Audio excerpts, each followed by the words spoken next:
Hello दोस्तों, नमस्कार। Reasoning की इस एपिसोड में आप सभी का बहुत बहुत स्वागत है। तो हम लोग पढ़ रहे रीजनिंग, और अगर आप इस रीजनिंग की सीरीज़ में हिस्सा ले रहे होंगे तो आपको बहुत मज़ा आ रहा होगा। दोस्तों, एग्जाम कोई भी हो, एसएससी जीडी हो, बीएसएफ ट्रेड्समैन हो, आर्मी हो, अग्निवीर हो, अर्थात डिफेंस लेवल से संबंधित कोई भी एग्ज़ाम हो, रीजनिंग में फुल और फुल आएगा, ये मेरा वादा है। क्योंकि मैं आपको ट्रिक नहीं कॉन्सेप्ट सिखाऊंगा और उसके साथ साथ मैं आपको स्मार्ट सॉल्यूशन में बताऊंगा।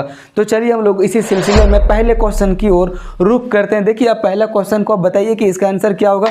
पहला क्वेश्चन है कि दिए गए विकल्पों में से असंगत को चुनें। क्या है? ऑप्शन नंबर ये 168 है, फिर 176, 198, 154। हम ऐसे नंबरों में क्या करेंगे, पहले हमें क्या चेक करना, प्राथमिकता किसे देना है। सबसे पहले हम देखेंगे कि इन सारे नंबर में सम और विषम संख्या वाली कॉन्सेप्ट को लगाएंगे। तो अगर आप देखेंगे इन चारों ऑप्शनों को, तो चारों के चारों ऑप्शन सम संख्या है, विषम संख्या कोई नहीं है। उसके बाद हम देखेंगे भाज्य संख्या और अभाज्य संख्या का कॉन्सेप्ट लगाकर। तो चारों का चारों संख्या भाज्य संख्या है। अब हम इसमें करें क्या, तो देखिए इसमें कौन सा कॉन्सेप्ट काम कर रहा है। ऑप्शन नंबर ए में क्या है, 168 है। ऑप्शन नंबर बी में क्या है, 176। ऑप्शन नंबर सी में क्या है, 198 है। और ऑप्शन नंबर डी में 154 है। अगर आप देखिएगा ऑप्शन नंबर बी, सी और डी में, तो इन दो नंबरों का योग बीच वाले नंबर का योग का बराबर है। ऑप्शन नंबर सी में इन दो नंबर का योग बीच वाले नंबर का योग के बराबर है। और ऑप्शन नंबर डी में भी इन दोनों ये नंबरों का योग बीच वाले नंबर के योग का बराबर है। जबकि ऑप्शन नंबर ए में ऐसा बिल्कुल भी नहीं हो रहा है। तो मेरा क्या हो जाएगा, ऑप्शन ए नंबर करेक्ट हो जाएगा।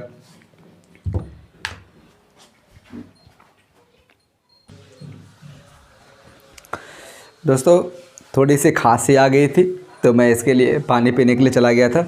अब हम लोग देखिए आते हैं, हम लोग क्वेश्चन नंबर दूसरा पे आते हैं। तब तक हम इसे इरेज कर देते हैं। मैं उम्मीद करता हूँ कि आपको पहला क्वेश्चन समझ में आ गया होगा। दूसरा क्वेश्चन देखिए क्या बोलता है कि दी गई आकृति में से एक भिन्न आकृति को चुनिए। अर्थात चार ऑप्शन दिए हुए हैं, चार आकृति दिए गए हैं, उनमें से तीन आकृति किसी न किसी एक प्रकार से, या तो आप यूं ही आप बोल लें कि एक कॉन्सेप्ट से समान होगा, जबकि एक आकृति ऐसा होगा जो उन कॉन्सेप्ट से मेल नहीं खाता होगा। देख लीजिए, अगर आप देखेंगे आकृति ए को, बी को, सी को और डी को पूरा गौर से आप देखिएगा, तो आकृति ए, आकृति बी और आकृति डी का रंगा हुआ भाग ऊपर की ओर है, जबकि आकृति नंबर सी का रंगा हुआ भाग नीचे की ओर है। तो इसका क्या हो जाएगा, आकृति नंबर सी आंसर हो जाएगा। लेकिन अब हम देखेंगे कि आकृति नंबर सी को कौन सा विकल्प में रखा गया है, तो आपका आंसर होगा ऑप्शन नंबर बी। दोस्तों, आप ऐसे क्वेश्चनों में ए भी चेक कीजिएगा। अगर मान के चलिए कि सारा का सारा क्वेश्चन का शेडेड पार्ट अर्थात रंगा हुआ पार्ट अगर ऊपर होता तो क्या करते, तो हम देखते कि कौन सा आकृति आधा रंगा हुआ है। ऐसा मेरी मतलब कॉन्सेप्ट इसमें लग सकता है। ठीक है, चलिए हम लोग बढ़ते हैं अगली क्वेश्चन की ओर। जब ऐसा क्वेश्चन आएगा तो मैं आपको बताने का प्रयास करूँगा। देखिए क्या बोलता है कि यदि कि बास्केट को क्या लिखा गया है, बास्केट BASKET को क्या लिखा गया है, ABKSTE लिखा जाता है। तो एक्टिव को क्या लिखा जाएगा, ACTIVE। यहाँ पे क्या लिखा गया, देखिए ए वाला ए को यहाँ कर दिया गया, ए वाला बी को यहाँ, ए वाला के को यहाँ कर दिया गया है, ए वाला एस को यहाँ कर दिया गया। इसी प्रकार से हम करेंगे। सबसे पहले सी आ जाएगा यहाँ, फिर यहाँ पे क्या आ जाएगा, ए। अब देखेंगे सी और ए किस में आपको दिख रहा है, तो ऑप्शन नंबर ए और ऑप्शन नंबर बी में दिख रहा है। और उसके बाद आप देखिएगा, देखिए ए वाला दोस्तों जो ए वाला एस है चला गया इधर, तो ए वाला टी चल जाएगा इधर, और ए वाला आई आ जाएगा इधर। तो CAIT कौन सा अगर आपको ऑप्शन में दिख रहा है, तो ऑप्शन नंबर ए में, बाकी का आपको चेक करना ही नहीं है। ठीक है, तो मेरा ये ऑप्शन नंबर ए आंसर हो जाएगा। चलिए हम लोग बढ़ते हैं नेक्स्ट क्वेश्चन की ओर। बस अब प्रैक्टिस करते चले जाइए, आप विश्वास मानिए कि आपका एक दिन रीजनिंग में पकड़ बहुत ज़्यादा हो जाएगा। देखिए क्या बोलता है कि अगर कि लाइव को ORE भी लिखा जाता है, लाइव को LIVE को लिखा जाता है, ORE भी लिखा जाता है। तो बोल रहा है कि डेड को क्या लिखा जाएगा, डेड को DEAD को क्या लिखा जाएगा। हम सबसे पहले क्या करेंगे, ऐसे क्वेश्चनों में हम इसका नंबरिंग करने का प्रयास करेंगे। एल आता है 12 नंबर पे, आई आता है 9 नंबर पे, भी आता है 22 नंबर पे, और ई आता है 5 नंबर पे, O15, R18, E5, V22। अगर आप देखेंगे कि अगर 5 से 15 करेंगे तो 10 बढ़ रहा है, 22 से 18 कर रहे हैं तो -4 हो रहा है। तो फिर हम उसके बाद देखते हैं यहाँ से करके। तो दोस्तों अगर आप देखेंगे तो एल और वो के दोनों स्थानों का अगर हम योग करेंगे तो 27 आ रहा है, 12, 15, 27। और अगर किन्हीं भी अल्फ़ाबेटिकल ऑर्डर वाले संख्या में जैसे कि A to Z में से किसी भी दो संख्या को जोड़ने पर अगर 27 आ रहा है, 27 आ रहा है, आप समझ जाइए कि वो संख्या एक दूसरे के ऑपोजिट संख्या है। देखिए 9 और 18, 27, ये भी एक दूसरे का ऑपोजिट है। 22, 5, 27, ये भी एक दूसरे का ऑपोजिट है। तो हम यहाँ भी क्या कॉन्सेप्ट लगेगा, ऑपोजिट वाला, तो डी आता है मेरे भाई चौथे नंबर पर आता है। अब हमें कितना चाहिए 27 बनाने के लिए, तो 23 चाहिए। तो 23 में क्या आता है, डब्लू। हम देखेंगे डब्लू कौन सा ऑप्शन में आपको दिख रहा है, ऑप्शन नंबर डी में। बाकी भी जितने ऑप्शन नंबर ए, बी और सी है उसका प्रथम अक्षर डब्लू के अलावा कुछ और है, तो हम बाकी का अक्षर चेक करेंगे ही नहीं, मेरा ऑप्शन नंबर डी हो जाएगा। यह दोस्तों एग्जाम अप्रोच है, ना कि आपको अंधे बहरे की जैसे पूरा बनाते चले जाना है। आपको स्मार्ट सॉल्यूशन करना है, उसके नंबर मिलते हैं। आप किस प्रोसेस से बना रहे हैं उसको नहीं पता, आप कितना जल्दी बना रहे हैं और आप कितना क्वेश्चन बना रहे हैं, मैटर ये करता है। देख लीजिए, हम लोग बढ़ते हैं नेक्स्ट क्वेश्चन की ओर।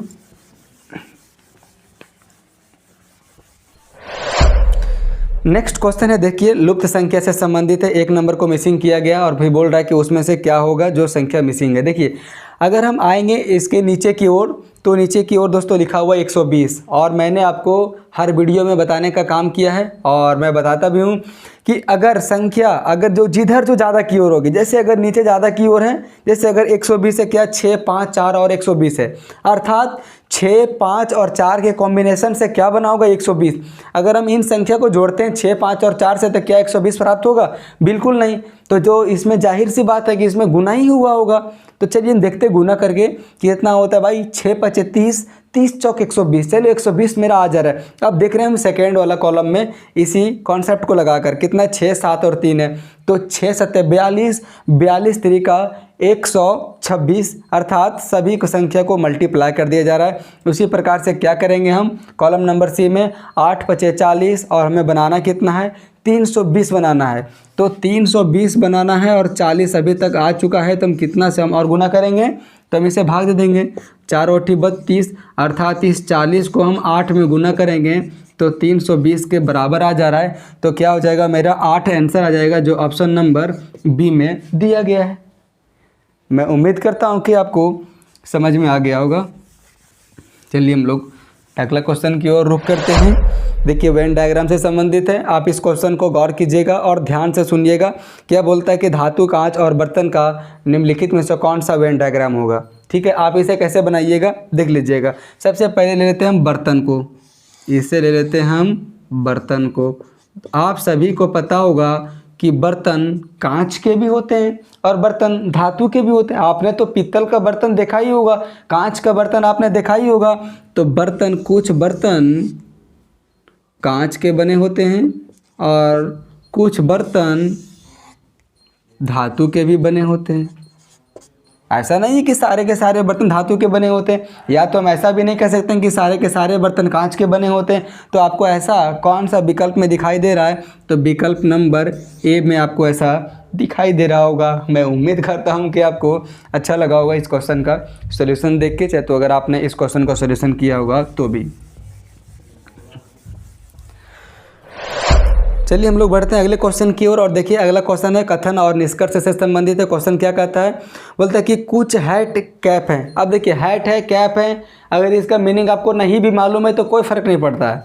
अब बनाइए, कुछ हैट कैप है। देखिए कुछ हैट, कुछ जो हैट है वो क्या है, कैप है। ठीक है, फिर बोलता है कि कुछ कैप चटाई है, कुछ कैप चटाई है। ठीक है, ये तो मैंने बना लिया वेन डायग्राम जैसा कि कथन में कहा गया। अब हम आते हैं इसके निष्कर्ष के ऊपर। बोलता है कि कुछ कैप हैट है। देखिए कुछ कैप, देखिए कैप का बाउंड्री पूरा ये वाला है और हैट का यहाँ तक है, तो क्या कुछ कैप हैट नहीं है? बिल्कुल है। तो निष्कर्ष नंबर 1 सही है। अब हम आते हैं निष्कर्ष नंबर 2 पे, क्या है, कुछ चटाई कैप है। क्या आपको कुछ चटाई कैप नज़र नहीं आ रहा है? बिल्कुल नज़र आ रहा है। तो निष्कर्ष नंबर 2 भी सही है। ठीक है, तो हम यहाँ पे निष्कर्ष नंबर 1 और निष्कर्ष नंबर 2 दोनों यहाँ पे सही हो गया है। तो इसका क्या हो जाएगा, ऑप्शन नंबर डी करेक्ट हो जाएगा। ठीक है, तो मैं उम्मीद करता हूँ कि आपको ये भी समझ में आ गया होगा। और मैं लगातार मैं जितना भी एपिसोड में ला रहा हूँ रीजनिंग की, उसमें सारे में लगभग मैं प्रयास कर रहा हूँ कि 2 से 3 क्वेश्चन डाला ही जाए कथन और निष्कर्ष का, क्योंकि बहुत सारे साथियों का इसमें प्रॉब्लम होता है। चलिए हम लोग बढ़ते हैं अगला क्वेश्चन की ओर। और अगला क्वेश्चन आज के इस एपिसोड का लास्ट क्वेश्चन होगा। क्या क्वेश्चन कहता है, बोलता है कि निम्न आकृति में कितने त्रिभुज हैं। आप इसे देखिएगा गौर से।